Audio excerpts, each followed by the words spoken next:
I actually love the first 4 picks of this round. Mine as well. I'm the 5th pick in this round. Honestly, when you think about it, this is a really strong round. As I'm looking through the entire round, this is actually a really, really strong round. So it starts with Diontae Johnson. Rotopat gets him.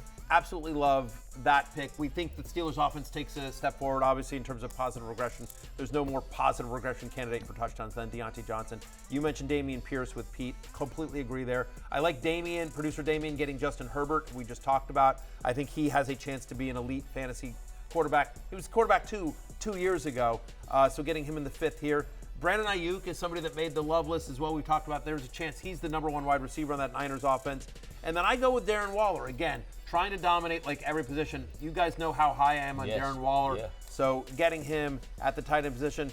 Lawrence, then you take Cam Akers, who I think, again, is kind of a sneaky 20 carries a game. Yeah, and I actually like Jay's pick here at the end of the 5th round. Naji Harris, that's an RB2 right there. Their last preseason game, Jaylen Warren, he didn't run with that first team when the Steelers offense was running all over the Falcons' third teamers. They ran through them like water, right? But Naji Harris, he got work in the running game, scored him a nice little touchdown, some work in the pass game. So I like that pick right there. It is interesting, though, but Fields and Lawrence also go in this round 5, and that's sort of the tier to me in terms of they go back to back, and that's sort of the tier to me in terms of like, okay, all the quarterbacks you feel really good about are now gone. 12-team league, 8 of them are off the board. Like the next one is Deshaun Watson, and we've talked about this, like wide range of outcomes for Deshaun Watson this year, fantasy-wise. You took Breece Hall at the 5'9".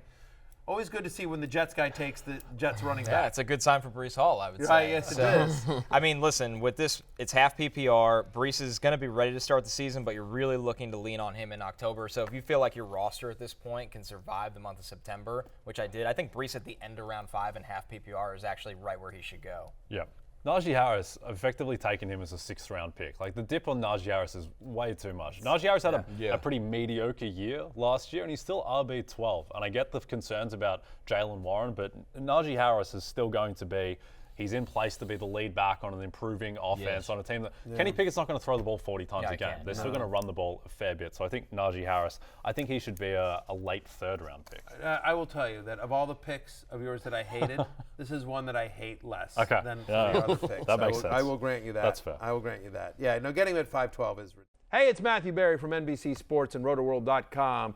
Just want to thank you so much for watching what you just watched, or at least being too lazy to click out of it after the autoplay just kept it going. So either way, thank you so much for just letting it scroll by your screen. And now I'd like to ask you respectfully, please subscribe to the NFL on NBC YouTube channel for the latest NFL news, fantasy headlines from Rotoworld, and betting analysis from NBC Sports Edge.